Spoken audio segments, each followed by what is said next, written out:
Welcome to Tell Us Your Effing Story on Tour. I'm your host, Bruce McFarlane, CEO of BDC Partners, and I'm here at the IFA conference in Phoenix.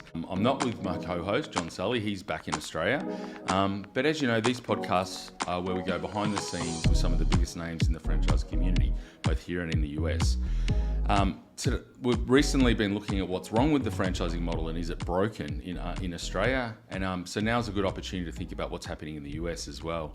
This time last year, I was at the IFA and was fortunate to meet today's guest, Michael O'Driscoll, President and COO of Homefront Brands. Since then, I've had the pleasure to get to know Michael a bit better, and his passion and knowledge of the franchising sector is great. So great to see you. Thank you, Bruce. Good to be here. Before we get into what's going on in the US space, let's go back. So from Queensland, Yep. Queensland boy, family in the building industry. Yes. So what, did you have an early interest in business or what? Yeah. Dad's a self-made man, so he left school when he was 14 and, taught himself how to do business. And he, in the early 80s, founded a business called Steel Homes, which was a steel frame kit set company that was franchised. And by the mid to late 80s, it was probably the second largest housing supplier in the country. Cool. So through and the franchise, through the franchise model, it scaled that way. So it was very successful. So Mum and Dad had a very strong work ethic. Working class people, everything they had to earn, and they instilled that in the kids. So our holidays were all about working in one form or another. Right? There was no free ticket in the O'Driscoll household, so to speak. Which was great, and I actually left high school and went and worked for my father. So I've been in franchise business models for 37 years. So worked in the family business. Yep. And I similarly grew up in a family business. So it's you learn a lot, you taught a lot, and work or die. I think. So decided to then go back into study, so out of the family business? And the study thing was really interesting. Like I could have gone to university, but I was a bit restless about it, to be honest. I couldn't really land on what should I do. Yeah. And I think not particularly uncommon for young people to sort of question that type of thing. And Dad sort of suggested, well, why don't you come and work for me for 12 months and think it out, which is great, because, you're 18, you got more money than your mates. So, the car's nicer, everything seems to be happening a bit better when you're earning, and it's good. So I never actually went back to university after that. I went straight to my executive masters, cool. when I was 25. Okay. Oh, well, I'm going to talk about that in a sec, but Citibank, so how did you end up there then? Yeah, interesting. So I moved to Sydney after Dad sold the company, and, the O'Driscoll name was kicked out of the building, didn't need us anymore. So I went and worked, and I had a couple of jobs in between that. I worked for a communications firm that had a lot of franchise clients. Yeah.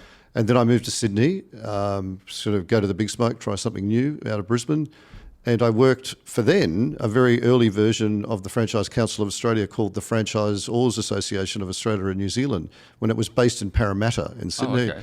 So I was like a marketing manager there, right? Yeah. So we had like an Apple computer with a green screen and a database. It was all manual. But some guys from Citibank came in looking, as they did back then. They called upon the association for research, like information, and so we helped them out, and they came back to me and said, would you be interested in being a part of it? And I went, no, I don't know anything about banking. I can't help you. And they said, no, we'll teach you that bit, and we've got other people. We need someone who understands the franchise model and can knock on doors and convince people that our financing is good. So I helped them launch their franchise finance business. And that took you overseas as well? Yeah. Well travelled. Yeah, had a great run. It was good for a young fella. Citibank was this is all pre-GFC sort of banking crisis stuff. So it was one of the biggest corporations in the world when I worked there in the mid to late 90s. I think, I have this number stuck in my head, like quarterly profit in 1 year I was there was something like 5.4 billion net profit in one quarter. So it was a real money-making machine, and we all had shares, of course. So we're all hanging off it like there's no tomorrow. And it was a terrific experience in the sense of large corporation, very disciplined, obviously in the business of lending money, but it was also a global corporation, so you got to travel and introduce people to franchise finance in other countries and learn from them as well. Because in the 90s, franchising was frankly going off in Australia, but it was going off everywhere, really. So it was a good experience. Yeah, and so working with franchisors that were overseas as well, or just Australian-based ones? Yeah, no, we work with wherever.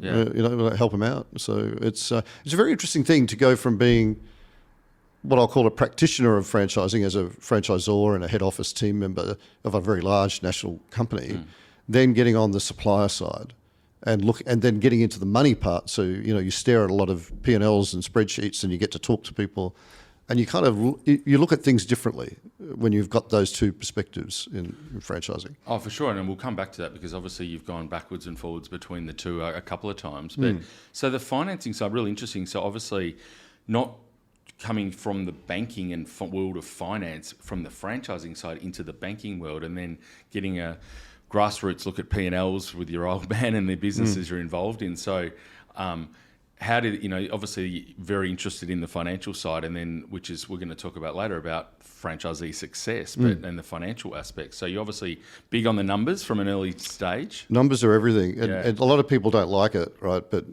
we'll talk a bit about what I do now later, but every conversation we try and lead with, what are the numbers telling us or not telling us? So, and then you can take all the subjectivity and emotion out of conversations by trying to get to the heart of the matter. What really needs to be improved? Is something broken, or is it not broken? It's just fine. We're just worried about the number. So, it's those types of things. Actually, to tell you the truth, I wasn't good at it. Yeah. I wasn't. When I was early in my career, it was all about next paycheck and going out to the pub. All right, so you're good at numbers. How much money you have left. Yeah. So, when I started at Citibank, I think I had a credit card I couldn't pay and not a lot of money in the bank. So, it teaches you something. It rubs off, I guess. But I forced myself to be better at understanding numbers. Yeah. No, I think, and that's critical for at franchisor level to ensure that the franchisees are across that as well. So you're teaching and stuff like that. So. You can't fix what you don't know is broken. So off to New Zealand. So next thing, Fastway Careers, New Zealand company with 280 franchisees. There's a New CEO role. Yeah, I was after 9 years or so with the bank, I sort of decided I probably should go and get a real job, and I moved to New Zealand because I had the opportunity to join Fastway Couriers, which I knew the founders very well. I'd actually provided funding to them in Australia. They were good people. It was started in a little town called Napier and Hastings in Hawke's Bay and in the southeast corner of the North Island of New Zealand. They were running something like 13 countries out of there. They had a master license model. But they were really forward-thinking, aggressive business builders and growers, and I really enjoyed my time there. And it was the first time I got to be in the C-suite. So that was an ambition that I just had. I wanted to lead an organisation. I wanted to have real P&L responsibility. I wanted to be the person that set strategic direction in a franchise model, but alongside the franchisees, right? Because that's a very different type of model to a traditional model. But I really wanted that. I went after it. And so you spent a few years in New Zealand. I did. Almost 10 years. Almost 10 years. Yeah. And so, and another one, next Pacemakers, is that how you say it? Pacemakers, sorry. Pacemakers. Yep. And trade. So back in close to building? Yeah. If I think about it, I've done a few things outside of the sector, but always related to the sector in one way or another, the property maintenance services, building type of. So Placemakers, people like say, well, what's Placemakers? So New Zealand, Australians would know it as Bunnings, and in America we'd know it as Home Depot. Okay. Right? So it's a large, big box retail and trade building materials and hardware supplier. Right? And it was a very interesting franchise model, though. It was a joint venture franchise model. So the franchisee was 51% owned by the corporate and 49% owned by the owner-operator. Okay. And a very, very different kind of model. A couple of those models went pretty well in Australia over the years. Yeah, they would have. Yeah, they would have. Yeah. But it was a pretty big gig, about $1.34 billion in annual revenue. Yeah. By New Zealand standards, a very large corporation, very successful. Cool. And then decided to come back to Australia and a number of different roles in Australia, Mr. Rental, Gutterback, FCA, sort of advisor. Yeah, so back on the supplier side? Yeah, I went, actually, while I was at Citibank, I did get elected to the board of directors of the Franchise Council of Australia for a period of time. So not because I used to work there a long time ago, it's just because Citibank was growing in its influence in Australia, and I thought it was the responsible thing to go and do, is to step up. And it's a volunteer organisation, so I spent a few years on the board there. But when I came back to Australia from New Zealand, I did a little bit of work in the tech world for a while, just consulting, because it's a good way to learn about tech. I sort of knew a bit, but not enough, so I did a bit of consulting in that world. And then I got in with Mr. Rental which is large Australia and New Zealand franchise model.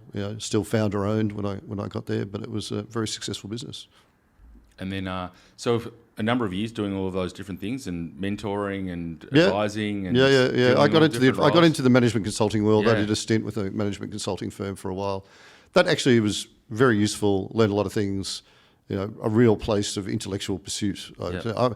I don't run down consultants. They've got their place. It's you just need to know. It's often consulting projects don't go well because clients don't know how to really brief the consultant, and the consultant sometimes doesn't confirm that they understand what the client it really wants, and the client understands what they're getting. But I left. I went into consulting for a while. I started doing a lot of work in advising firms in Australia and America about international franchising strategies, and I really enjoy it. I've got a real thing for international franchising, right? So you've got an MBA in international franchising strategy, which I was going to ask. What the fuck's that? Yeah, well, it's a good question. So I was doing there's two things about that. Yeah. When I went back to university counsellor and said I should finish my undergraduate degree or start one, he said, "How old are you?" 25. "What have you been doing?" I explained it, and he goes, "Forget that. Just do an executive MBA. Yeah. You're not going to get any value out of an undergraduate degree unless you want some technical thing like engineering or doctor or attorney or something like that." And I didn't want any of that. He said, "Your life experience is just as good as any undergraduate degree." I said, "Well, that's great." So I paid for an executive MBA, went for 2 years. It's based on the principles of action learning, particular academic method where you're using real life business situations in management theory and testing. And, it was a research-based thesis. So it was, 30,000 words. I can't remember anymore. But I found it, when you actually got into international franchising, it just blew my mind how extensive it was. That 30,000 words, when you hadn't studied for a while, that would have been it was a bit tricky. I can't say it's my finest writing, but I passed. There wasn't any AI back then, was there? No. I had to do it, and I thought it went pretty well. Actually, it did get some attention. People stood up and noticed it when it was published, and and it helped a lot. I think it helped a lot. And then EMF, so. US, that was a consulting firm in New York I did some work with. Yep. I'd met my American partner by then, and decided to move to America, and just stayed on the consulting side of things. I did, because it was through the pandemic, right? So people were wondering, well, what do you do, right? And I wasn't working for a corporation that could put me on ice or something like that. So I basically gave away a lot of advice and said, "Hey, can I help you, Mr. and Mrs. Franchisor? Are you challenged by something in your business? Do you need a confidential sounding board?" I did that for about a year and a half. Just gave stuff away. It's amazing, though, how much that comes back to you, because people remembered that you helped them, even if it was just a talking thing. I'd never charged people for it. So, I think I was eating baked beans for about a year and a half. But it would have been tough to live in New York at that time when on the baked beans. Oh, no, it was great. It was great. Well, you could just go down to all the food stalls and trucks they got down there. It was no problem. But it's...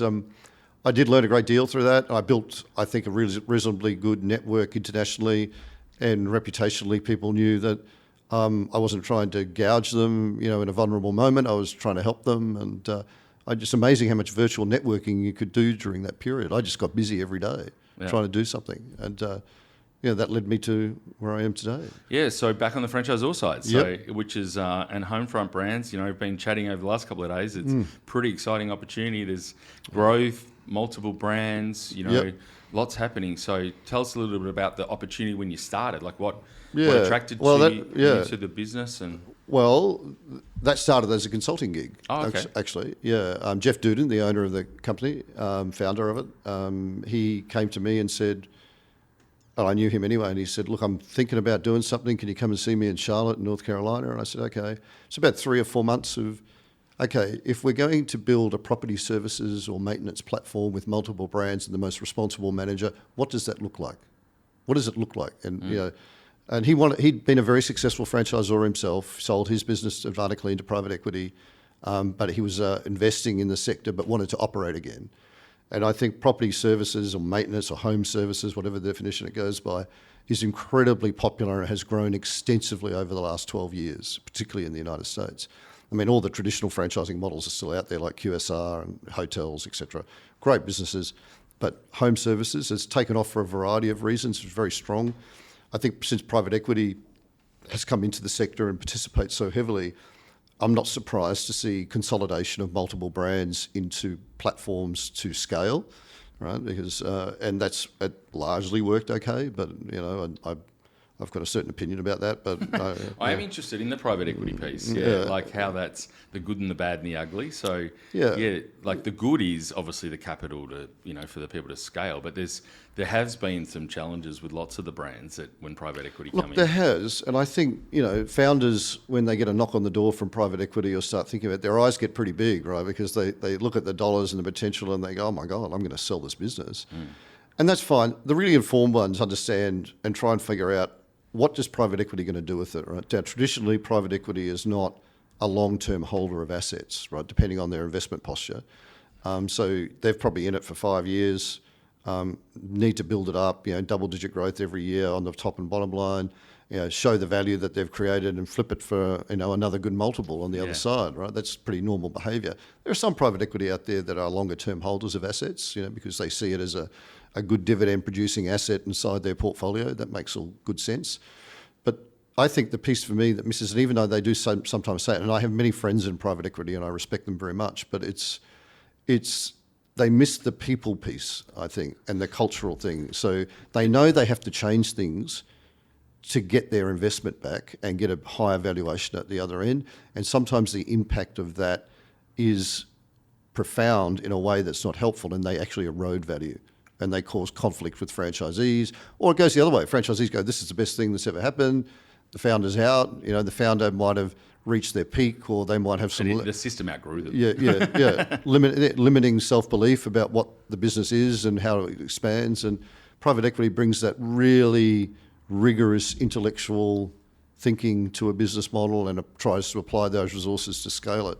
But unfortunately, I think sometimes it just doesn't go that well, because they miss the culture piece. It's really interesting, isn't it? Because, the culture piece and the people piece, like franchising is it's about brand and systems, but it's also relationships, because you've got very much so. a very different, it's not like they're employees, they're running their own business, they put their house on the line. Quite right. So, we'll talk about responsible franchising in a minute and about, franchisee success, but when you bring the private equity in, it's if they're going through the P&L and then cutting things out like field visits or like, satisfaction surveys or whatever that they'll go in and try and put up the prices that the franchisees sell for and things like that as well. And that sometimes that goes well, but sometimes it's not great, right? So that's always a bit of a problem. But let me finish about Homefront Brands. So I want to look back. Homefront Brands is a property services platform. It's got 5 brands in the portfolio. Yep. We're very acquisitive. So what is it? Well, it's got a whole bunch of things to do with in and around the home. So maintenance, repair, enhancement, whatever it needs to be done. So we have an external house cleaning business called Window Hero, a fence building business called Top Rail Fence, a kitchen and bathroom remodeling business called The Designery. We have a yard maintenance and mosquito control business called Yard Patrol Pros. Who have I left off? I've left someone off. Temporary wall systems. Sorry. You've got a couple in the pipeline too. So people ask me which is my favourite one, and I go, they're like your children. You're not supposed to have favourites. So in terms of size, is 100 franchisees across? No, we got more than that. I think we're about 150-ish now, probably across the 5. maybe 500 and something territories. Yeah. Growing very much, very fast. We onboarded 70 new franchisees in the fourth quarter of 2023. So we think 24 will have a similar growth trajectory in it. So we're effectively looking to double the ranks of franchisees this year. Yep, and they're multi-site, multi-location? Or not always at the start. Still pretty, very not much not always at the start. I think, the premise of Homefront Brands is it allows people to build generational wealth inside one asset portfolio of small business assets. So we have a growing cohort of multi-brand, multi-territory franchisees. But you got to earn it, right? You just can't walk in. I don't care how big your balance sheet is. When you first come to us, we don't know what we're getting until we get you, and vice versa. So we say one brand, a few territories, show us what you can do, and then quickly we can transition you into multi-brand ownership. But so they may get multi-locations, so you might sell 3 territories at the start. Yep. Before they try. Okay. Yep. And so responsible franchising and at Homefront, like you're very passionate about the success of the franchisees, and met some of your other team while we're here. And so what does it mean for for Homefront with Yeah, responsible franchise? well, it's all the rage at the moment. I don't know why people started talking about it. It should just have been what it always is, right? And I think if you look at the most successful franchise models, they can point at how they're a responsible franchise practitioner in one form or another. So what we look at is that it starts with the underlying assets because we're a multi-brand business. Those assets, when we acquired them, they had to meet our investment criteria, which predominantly was, are they good for an individual to come in and operate, not complex? Are they durable, not subject to too much market fluctuation? Is it something that we can scale through a franchise model? Are the territories, can we design them well? We talk about responsible franchising and territory design. It's a very technical thing in franchising, but you can create territories that are based on population and zip codes or postcodes for our Australian listeners. And then you could also talk about the addressable market for the franchisee. So one of our brands, Temporary Wall Systems, our territory is mapped not necessarily on the basis of zip codes or population, but on the number of addressable buildings in that market where that product could be installed. So you're getting a lot of data. Yeah. So these days you have access to much more data for mapping beyond postcodes and zip codes and population and households, right? So we try to be responsible. If you looked at the map of America, the old model would have been franchise territories covering the entire country. If you looked at our map, it's kind of like a bad cell phone tower map, right? There's these gaps where we don't think it's responsible to put one of our brands into that territory because we don't think it's a sufficiently strong addressable market for the franchisee. So that's one example of what we do. Another one is we don't award too heavy up the front, all right? So, that person that comes in with the big balance sheet and might have had great business ownership or business building experience, we say, look, one brand, few territories, let's see how you go, but we can transition you pretty quickly if it's all things being equal. And we're happy, you're happy, etc. So we don't let them go too large at the start because most of those people aren't necessarily going to operate the business on a daily basis as well, so it's a slightly different model. The whole premise for us is we're not really interested in thousands of franchisees in our portfolio. We're interested in fewer, larger, more successful and sophisticated franchisees because ultimately we're a B2B model. We might have businesses that are consumer facing, but we're a B2B investment model. So we try to find people who, first of all, have their financial and experience from a capability perspective, but also people who actually will buy into our vision and our values. And our vision is, simply put, we're taking 10 years to build a 100-year legacy company. Right? There's no private equity in our business. It's Jeff's money we use to capitalise the business and set it up. And we want to impact the middle class in the United States, give them further opportunities to create generational wealth that continues to improve society because we believe in that cycle. Right? So that's very important for us. And we have our values, care values. So, community, accountability, respect, excellence and service. So we try and make our strategic decisions and our day-to-day decisions anchored to those values as well. It's very important to us. So we're trying to get as many like-minded people as we can into the building. So I think that, when you're looking at all the success you've had so far, but looking at the franchisee, firstly success financially and then satisfaction. Like, are they happy with being in the system? And it seems like, that's in talking to you that those two things are going pretty well so far. So well, yeah, they are. I mean, our validation is very good. But it's still very early days. I mean, most of our franchisees are less than 12 months old, right? So there's not a lot of financial throughput yet in the business. It's not quite there. It's just I can't buy any more time. So I only have what I have to use. So we have to be patient about things. I know franchise models do scale rapidly, probably scale faster than most what I'll call traditional models because you have that shared capital application and the shared passion and drive of mutual ownership, right? So that drives that rather than just opening up a bunch of branches and stores and things like that. So what are you doing in terms of that financial knowledge? We talked about your journey around the numbers. How are you helping your franchisees? Look, it's pretty straightforward. We had underlying businesses that we invested in, so we have a view of what good performance looks like financially in those businesses, and we benchmark those like founder locations at the start. So it's not like a cold start. We can give people an idea of what the art of the possible is, and that's all a franchisor can do really at the end of the day, is find people willing to go on the journey with you, but show them what the art of the possible is and clarify for them, this is what we do and this is what you do, and we do that together, and it should result in hopefully something positive at the other end of whenever they decide to end it or we decide to end it. So it's for us, it's we don't make any earnings claims. We don't do anything crazy. If you look at our item 19s and our franchise disclosure documents, it's based on very sound evidence. People can read what they like into it. We have no problem if any candidate wants to reach out to any of our franchisees and get the good, bad and indifferent of it all. We happily explain that to them if there's something that concerns them. We don't operate a perfect business model, right? So, there's always issues. Yeah.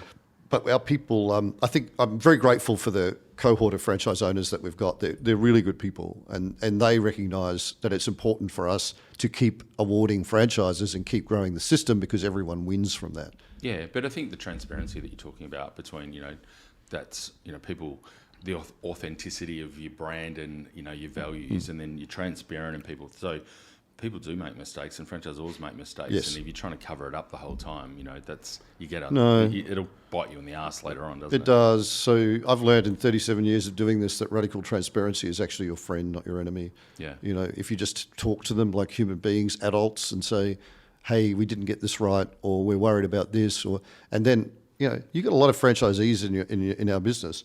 There's a lot of intellect out there, right? There's a lot of ideas. That's in a good franchise model.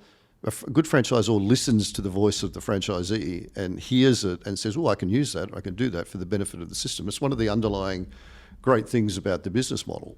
Yeah. Right? It's that collective intellect and energy that a good franchisor harnesses. That's responsible, right? And then admit the mistakes. Never talk to a franchisee without knowing how you're going to fix something. Be honest and say, look, we let you down there, or that didn't go according to plan. This is what we're going to do to address it, and this is the time frame it's going to take, and over communicate to them on the progress of that fix. Right? It's hard sometimes, right? Because you feel embarrassed, or you might be worried that you're going to cop some kind of legal risk out of it. But I think if you're just transparent with the franchisees, they're fine. Well, obviously, there's a lot of learning going on where we are here at the IFA, and looking at trends in the US and what's happening compared to when you look back home at Australia. So what sort of things are you seeing? Oh, sure. Comparing the two markets, what's happening? What are the trends in the US and sort of your view on Australia from afar? Yeah, look, I'm a bit wary of sweeping generalisations, but I can say a few things. I think the average franchisor in America does more for the franchisee than the average Australian one does. Now, that's not a criticism of Australia. It's just possibly a resources issue. It's a resource issue, but I think franchising in the United States is just more sophisticated than it is in Australia. It's been around much longer. There's many more brands here. It's an incredible, legitimate wealth creation tool in the United States. You don't have to explain it to everyone. They get it. They get it, right? America, they're not cynical about it. Yeah, they're not cynical about it at all. That doesn't mean it doesn't have problems. Like any business sector, it's got problems, but it's more pro-business here. Yeah. Right, then in my mind than it is in Australia. Again, I'm not being anti-Australian. I'm just looking at what I call some base cultural things. I think entrepreneurialism here is more respected. People take more risk here, and therefore they have much more reward here. Right, so my sweeping generalisation, that's what it looks like to me. And I do think that the legal environment is significant here in the United States. If you look at the federal and various state registration and disclosure requirements, it's pretty stiff, but at the same time, Australia probably let it get away from them a little bit when it comes to franchise regulation. It's probably a little heavy-handed. Punitive penalties in things that are business-related. You can't create... I've never understood this in politicians, right? Trying to create laws that mitigate all risk. I think that's right. I don't think you can legislate against business failure. Businesses are going to fail. Franchisors are going to fail. Franchisees are going to fail. And the code in Australia, it's... In some ways, it looks like there's been some examples where franchisees have failed. We need to put in all of these rules to penalise the franchisor, but franchisees will continue to fail. Yeah, I mean, it's failure in business is a part of the risk equation, and that's why. If there was no risk in business ownership, everyone would do it. No one would have a job. Yeah, right, and that's what I'm saying. It's not. And again, regulators need to look at this, understand that there's no different commercial risk in a franchise model than any other sector. Certainly, they have to operate within the bounds of the law. That's fine, right? And they should. But over-regulation of a small business sector, does that really help anyone in the end? They created these problems. Yeah. And they got too noisy. The media got away from it. But because people didn't understand franchising. Franchising is not a guarantee of success. There's no warranty in it. There's no something, give us your money and if it doesn't work out, we'll give it back. It's not a consumer thing. No. This is a business-to-business transaction. It does involve some risk. It has to have risk in order to achieve an upside, right? So I'm always a bit bemused by people that come into franchising and go, well, you should just give them their money back if they fail. I said, that's not business. That's just not what it is. Not how it works. I get... And I think that's what the regulators got in their head, that somehow the franchise sector was representing these great business opportunities. They're part of the problem, franchisors. They are. And then spurious lawyers and attorneys chasing troubles to whip up fees and all that kind of thing. Hello, all my don't bag the lawyers. Hello, all to my lovely franchise legal people. I love you all. But it's just gone too far, in my opinion. Yeah. Now, when it comes to politics, I'm a centrist. Right? Yeah. I'm not really hard left or right. I'm just a centrist. I wish people would have more common sense when it came to this stuff, and they just don't seem to. And the idea that you can regulate all risk away because you view a franchise contract as being unbalanced, well, that's naive. It's unbalanced for a reason, to preserve the integrity of the brand and the business. If you can't discipline a franchise owner, or there needs to be consequences for poor actors. And if they're not there, then it's anarchy, frankly. So, we're nearly out of time, but one more question. Australian businesses thinking to enter to the US market. So, we're here at the IFA, and there's a number of different Australian franchisors that are here, as well as people that have been here for a little while now. Great to see. Yeah, so it's great, and you've been very welcoming to all those people. And so, what's your advice to those newer brands that are thinking of coming to the US market? Yeah, so it's this, right? And I get this, and this was straight out of my research in my MBA. Check your ego and arrogance at the door. Whatever you did in the country that you come from, forget about, and treat it like you're starting again. But this time, have a 3-year timeline and $5 million, and you might be lucky and get there. Understand what you're walking into. Understand it's different. Just because they walk around speaking English and driving similar cars, it's not the same. Yeah, right? It's just really not. And the financial capacity of the franchisor, like to think that they're going to fund it themselves on sales of franchises. It's naive. I get the mentality, because if it's a founder coming here with something, he thinks he can do it all again, right? This is a sophisticated market, right? And it's full of sharks that will rip you off unless you get it right? Yeah. So you've got to pick your advisors wisely. Yeah, having the right team around you is obviously really important. Whether it be a master franchisee or that you go that down the model, or you come yourself, and if you don't have, and which is tricky because you've come from the other side of the world, whether you're coming from the UK or South Africa or Australia, whatever it is, it's tricky, but making sure that you find some good people to point you in the right directions. Essential. Yep. Absolutely essential in this marketplace. And also, don't franchise straight away, operate something. Yeah. Get up and running. Run it for 2 years. Get the model working in the United States. See the cash roll through it. See how you make money out of the model here. Then take it to the franchise marketplace. The market will respond better to that than just parachuting in and saying, hey, I've got 100 franchises in Australia and New Zealand. I know my shit. And then coming here and cocking it up because you didn't do the research and wondering what went wrong. Yeah. And you need the resources. It's a big marketplace. It's very sophisticated. You can't do this as a bootstrap. And you and I know the brands that are operating here right now from Australia and New Zealand. The only ones that are working are the ones that actually put in the time and the resources to get it there. And they had significant problems along the way to make the model relevant for this marketplace. But they're all growing well, and there's a few good ones. At the moment, so they just took that time.